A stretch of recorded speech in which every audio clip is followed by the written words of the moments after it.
Baby, I got the blues since I got the news. You've heard from the muse, now you're inside a cruise.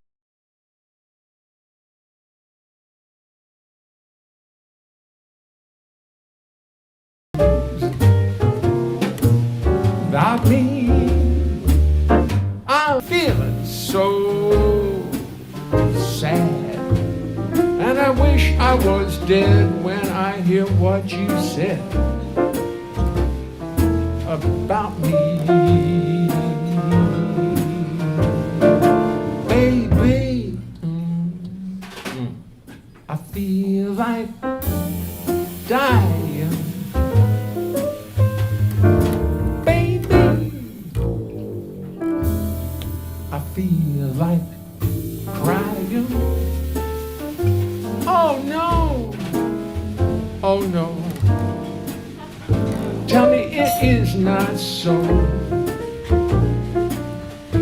Tell me this empty bed is all in my head, and I'm only dreaming. Tell me this empty bed is all in my head, and I'm only dreaming.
Baby,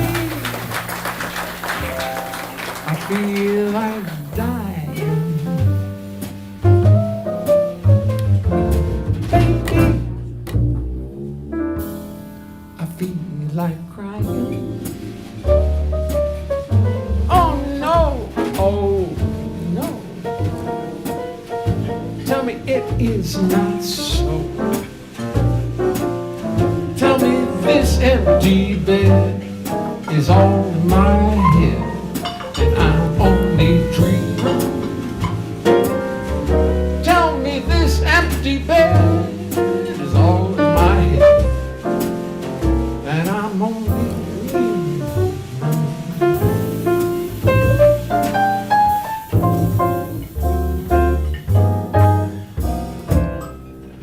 dreaming.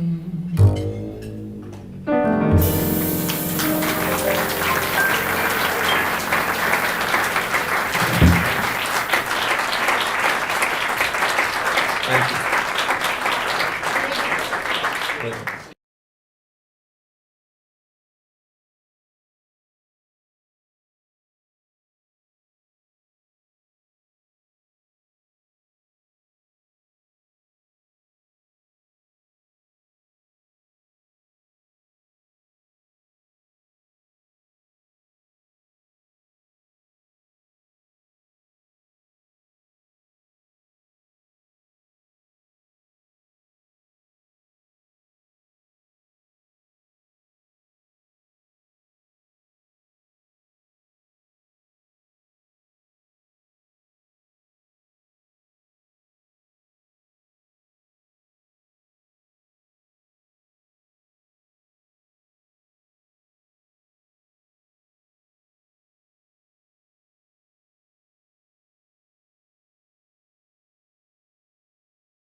Turn up that stinking. Sorry about that. I'll start over. I'm sorry. I raised the volume on the mixer, raised it very nicely over here. You could see it bouncing up, but on the software, which is in the computer, you also have to turn up the volume. And I think you've been through this with me once or twice before, but apparently I don't learn very quickly. Anyway, I'm sorry.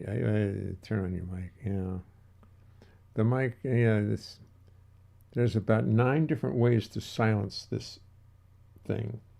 There's the fader. There's a little button above the mic. There's the master out. If you don't have it in the proper place, nothing gets out. And then on the software, on the screen itself, there's another volume. So everything's got to be up. And it wasn't. It wasn't.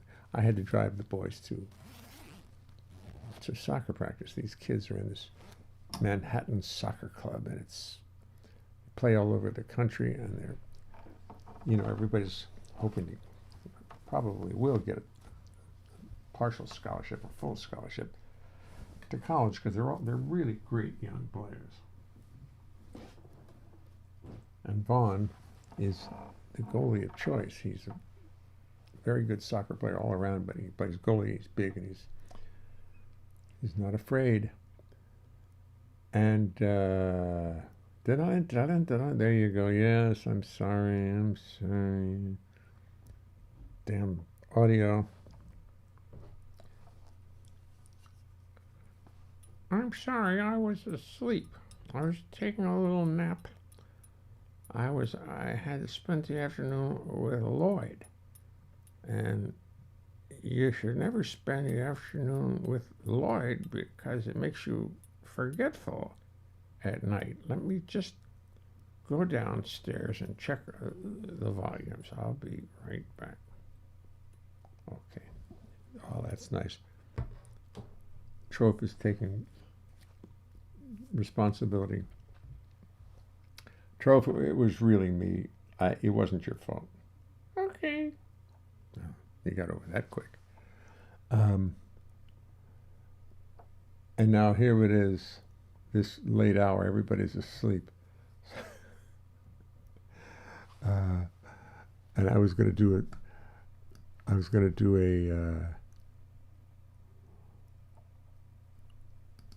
well, it went like this. See, my wife, I'll get back to that. I was going to do a Tomoko night, but I told her, Tomoko, you're going to be featured all over the place tonight.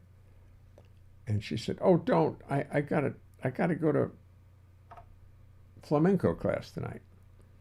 So I said, oh, okay, well, I'll save most of the stuff till tomorrow. Take charge, Trove.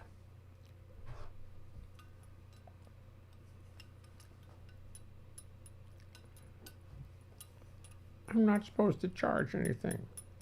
I'm supposed to use cash only.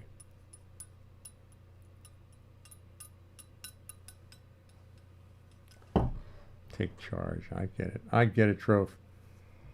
You know, you have an account with you have an expense account and a per diem every day, and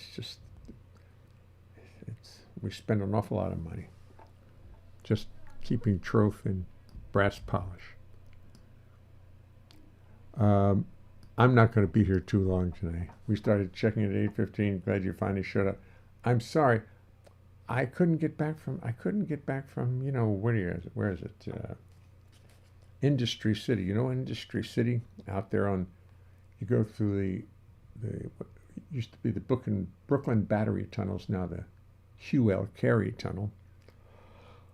Oh, excuse me. On a 278, Route 278. I don't know whether it's called the Gowanus Highway or Parkway or something like that. I don't know whether that's the Gowanus or not. But 278, which goes right into either the Belt Parkway and the Verrazano. And right as you you can either take a left on Prospect Avenue or take a right and go down the 278, and then you pass big industry city, which they built up in the last 15, 20 years. I mean, it's really quite something. Everyone is sleeping. I know you are. I know you are. I'll tell you what we do. It's 8:54 right now. I'm just going to play one song featuring the Miss Panda, and we'll make a quick evening of it. And so Miss Panda and can come back tomorrow and see where is she. Here it is. This is one of her best.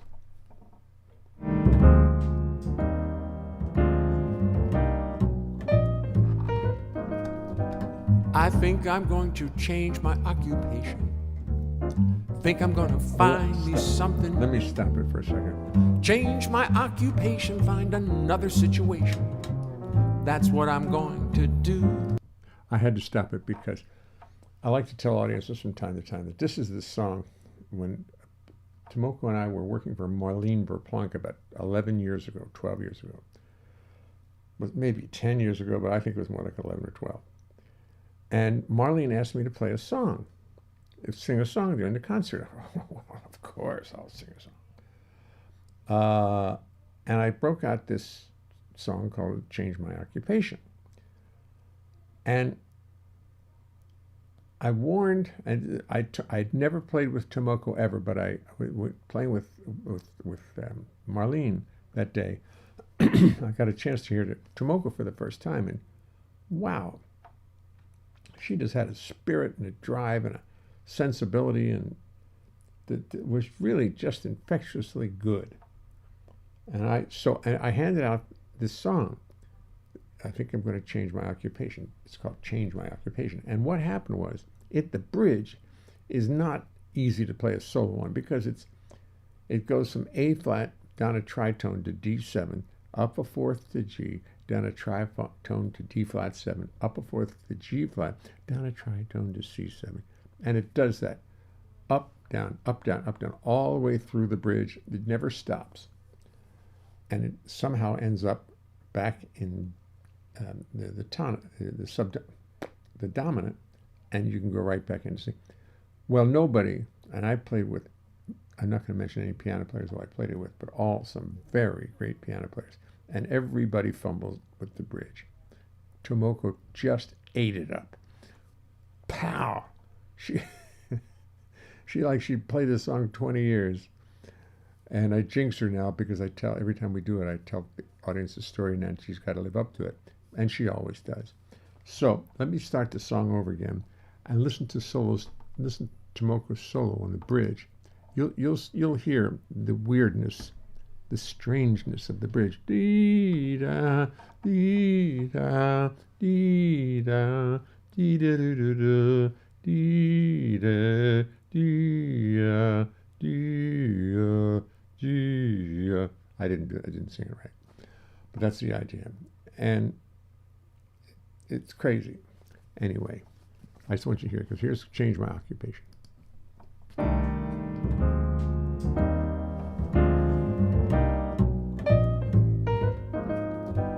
I think I'm going to change my occupation. Think I'm going to find me something new. Change my occupation, find another situation. That's what I'm going to do. I'm getting sick and tired of hanging out in jazz joints, smoky little dives on Bleecker Street, where the crowd is tough and noisy, full of rowdies from New Jersey and drunken sailors AWOL from the fleet. I'm gonna take my bases, sell 'em, take everybody, tell 'em I've had it, I am finished, I am through. The scene is too chaotic, I'm getting too neurotic, the redeeming social values are too few. I think I'm going to change my occupation.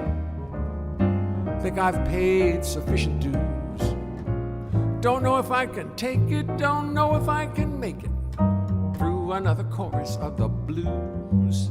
I think I'm gonna find me something new.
You worked into the AM amidst the constant mayhem in a little dive filled up with smoke.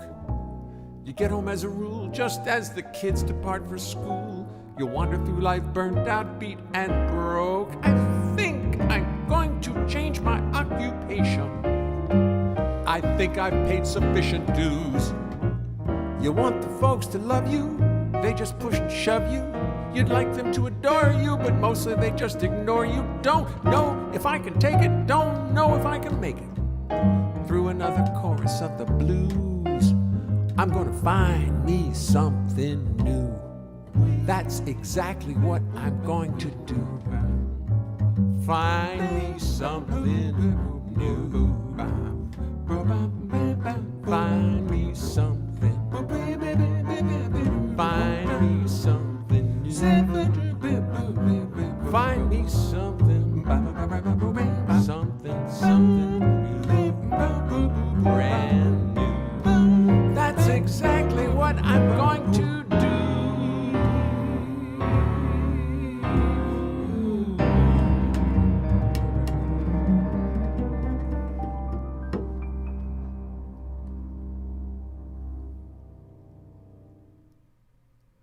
All right. You know, I forgot the ending, and it turned out to be a very good idea. Just overdub arco bass with voice, soloing, adding confusing things, but it sounded pretty good. And of course, Tomoko was Tomoko. Perfect. You know, that's it. I'm going to keep this whole show set up for tomorrow, and at 6:55 on the dot, I will be here, and we'll continue on.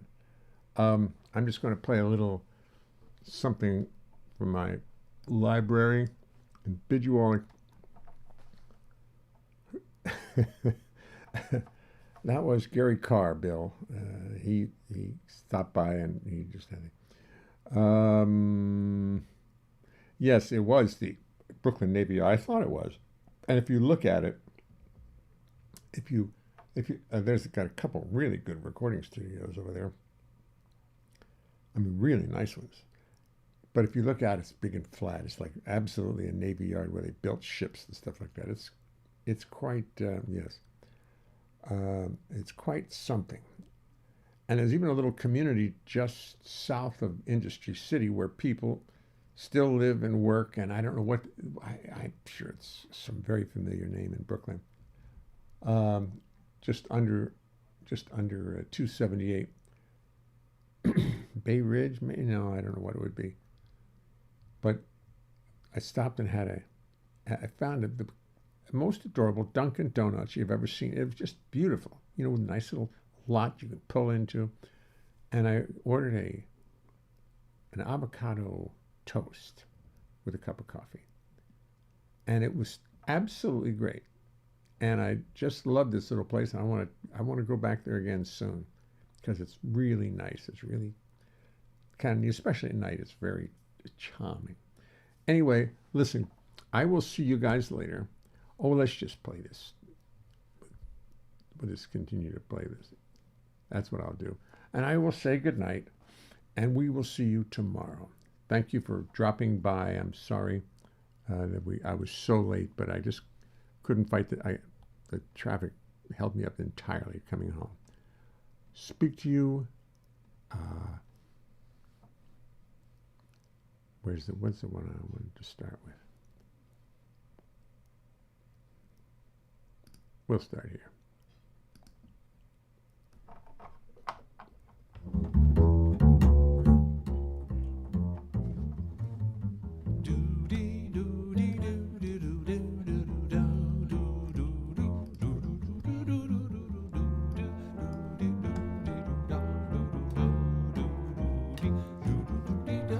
Bye.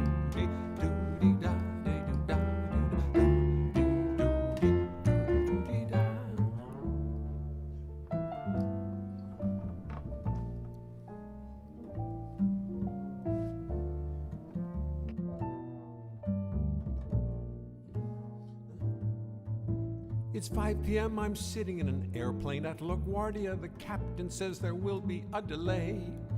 Oh no, this isn't good, you see. I've got to be in Washington, D.C. tonight to play for Mel Torme.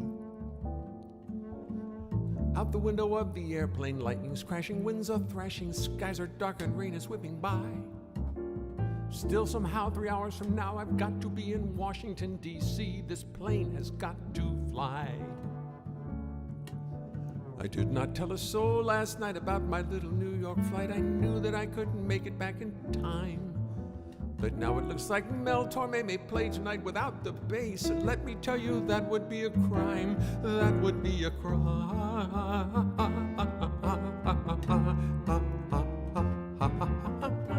I really hate to say it, but I think my luck has finally run out. My warranty has just expired. 'Cause if I am not in Blues Alley tonight at 8 o'clock and playing bass for Mel Torme, I will be fired. You see, I really like this job. We always have a lot of fun, and everybody gets along real well. We play a lot of real nice music. I get lots of solos, and now I'm going to blow it all to hell. It's gonna be curtains with Torme. I'm very sad to have to say I will be history. I will be gone. So as the plane just sits right here, I'll figure out a new career. But adios, Mel, I'll be moving on. I'll be moving on. Moving on. Moving on.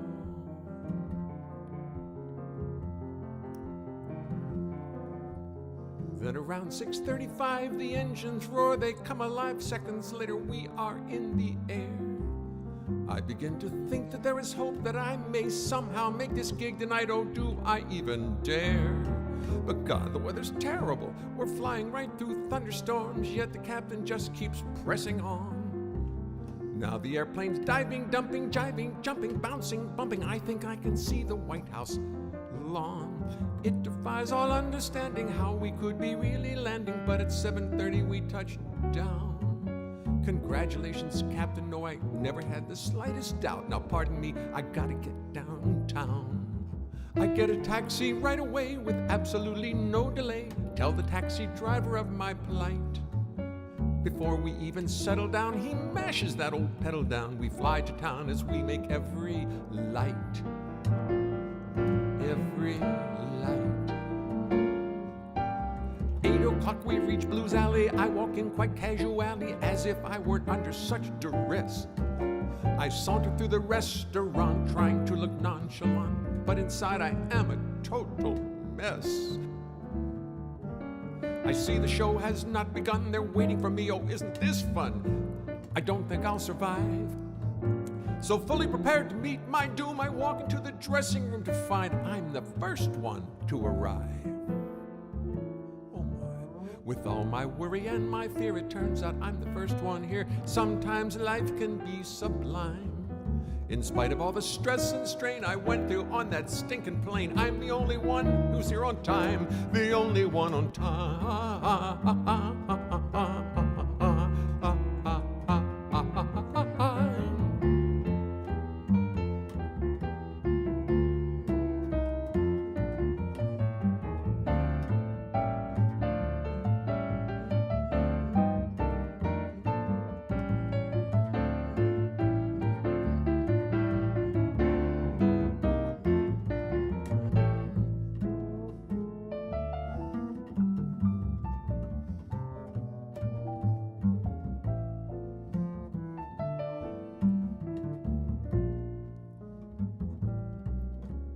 Then around 8:35, the others frantically arrive, apologizing all the way.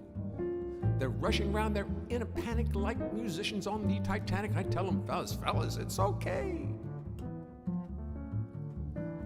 Everyone, including Mel, is rushing around upset as hell, while me, I'm as calm as I could be. Here I almost blew this gig, I almost screwed up really big, and now I'm Mr. Punctuality. That's me. I was absolutely certain I would never make this curtain. This gig would be the death of me. I could feel the noose around my neck. I was a total nervous wreck, but now, Mr. Punctuality. It's 5 p.m., I'm sitting in an airplane at LaGuardia. The captain says there will be a delay. Oh no, this isn't good, you see. I've got to be in Washington, D.C. tonight to play for Mel Torme. I'm on time and everything's okay, and I'm gonna play for Mel.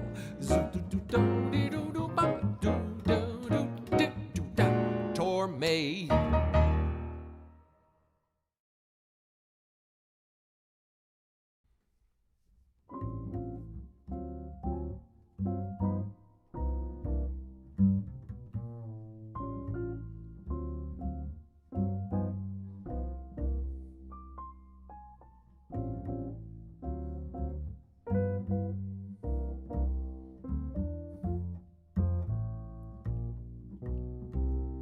Baby, I got the blues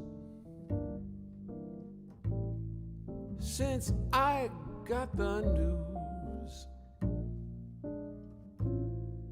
You've heard from the muse, now you're in Santa Cruz without me, feeling so bad. Feeling so sad, and I wish I was dead when I hear what you said about me.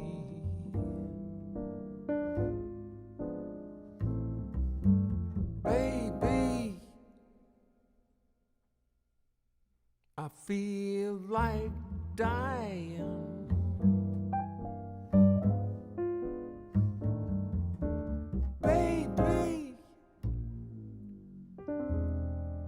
I feel like crying. Oh no, oh no. Tell me it is not so. Tell me this empty bed is all in my head, and I'm only dreaming. Tell me this empty bed is all in my head, and I'm only dreaming.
dying.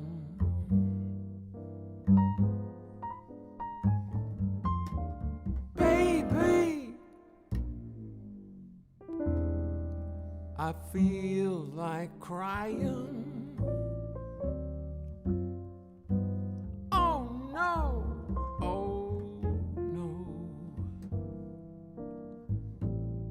Tell me it is not so.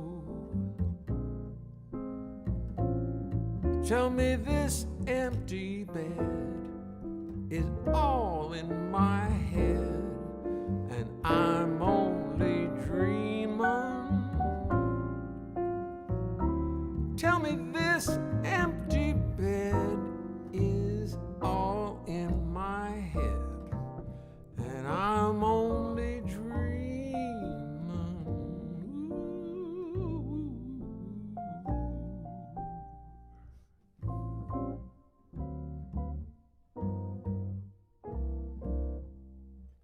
Dreaming.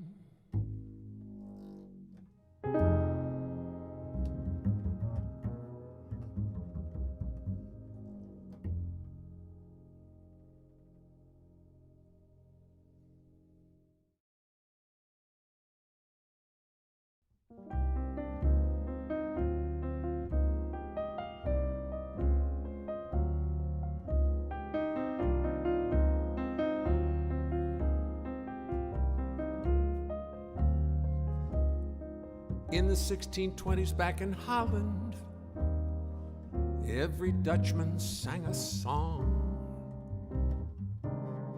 They had all the money, all the milk, and all the honey. Those Dutch could do no wrong.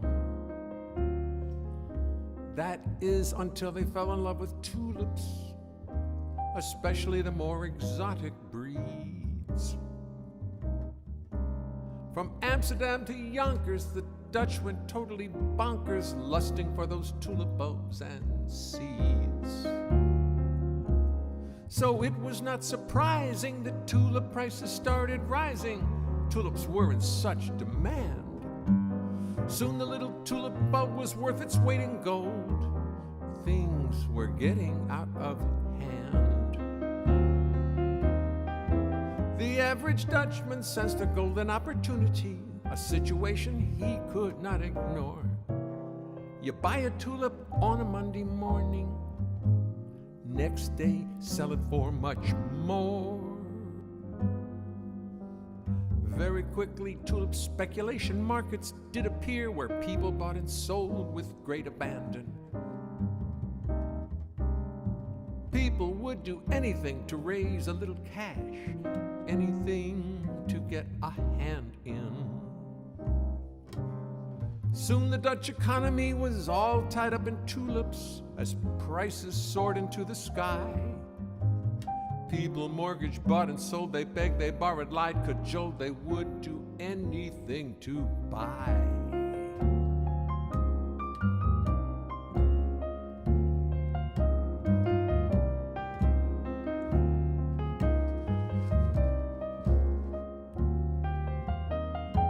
But then one dreary winter morning, the purser rang the tulip market bell. Suddenly nobody wanted tulips anymore. Just like that, the market went to hell. Collapsed, succumbed, disappeared, disintegrated, vanished. It was adios, auf Wiedersehen, saying goodbye. Now nobody wanted to buy tulips anymore, and no one really knew the reason why.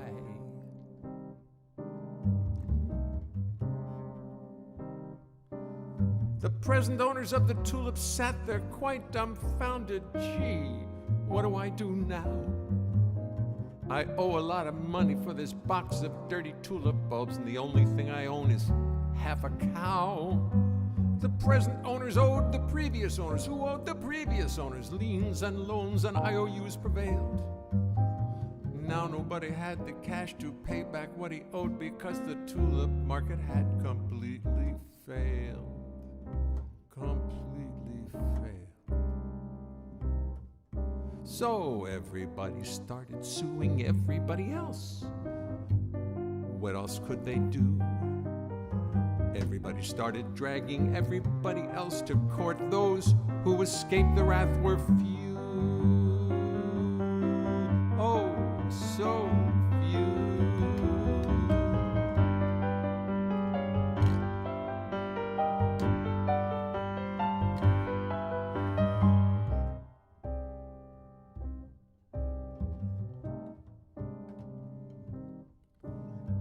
After 20 years of legal chaos, the courts in Holland finally decided the tulip debts were null and void and nothing was collectible, and that was the solution they've provided.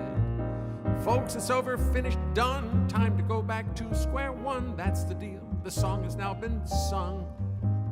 I don't care who owes you what, just go back to your little hut, maybe clean some fish or scrape some dung.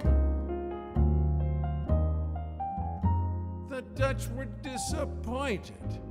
Things that turned out much worse than they feared.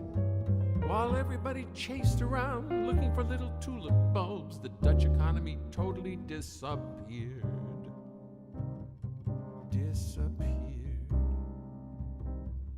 Is there a moral to our story? A happy ending to our tale of woe? Have maybe we learned a little lesson? I think the answer would be no. Investment bubbles come and go. Still getting rich intoxicates us so. I'm afraid the answer would be no. The answer is no.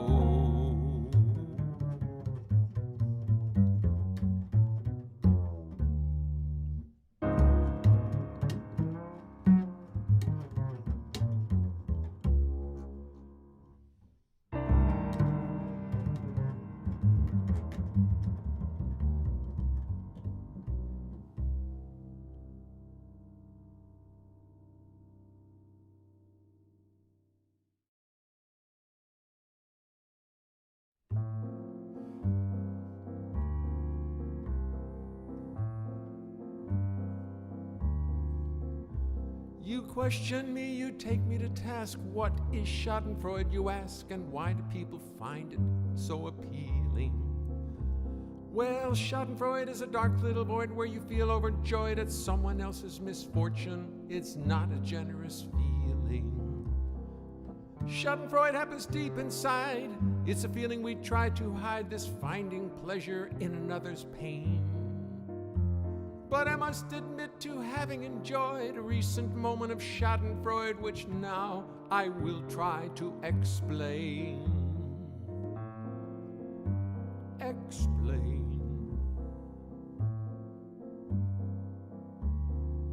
You see, the traffic jam was terrible. Some found it unbearable. Patience was wearing very thin. The lady in the car behind me honked and honked just to remind me, don't let anybody else cut in. She honked and honked, her venom flowing, honked and honked, impatience growing. She was not to be dismissed. Nonetheless, I did not react. I almost found it funny, in fact, as I watched her pound the dashboard with her fist. With her fist.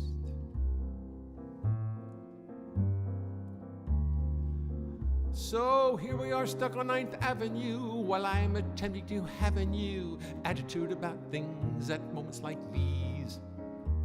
While she sits behind me for 2 hours fuming, I sit here pondering spring flowers blooming, pistol stamens, birds, and bees.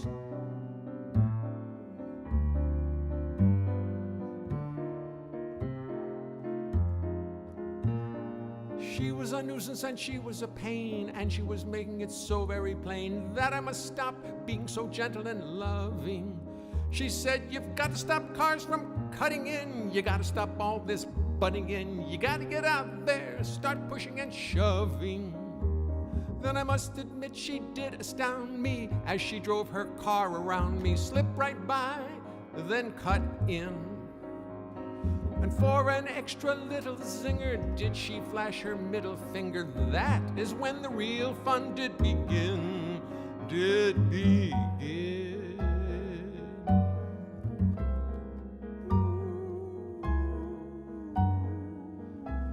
With her insides churning and her road rage burning, she pulled right behind a big truck turning, resulting in a moment so bizarre. 'Cause as it turned, the truck's rear fender did slowly and carefully, surgically render complete destruction to the front end of her car. The mashing and bashing did not happen quickly, no, no, no, no, it was slowly and sickly, oh, the gnashing of teeth and the bending of steel. And it would be a total lie if I should even try to deny the schadenfreude I started to feel.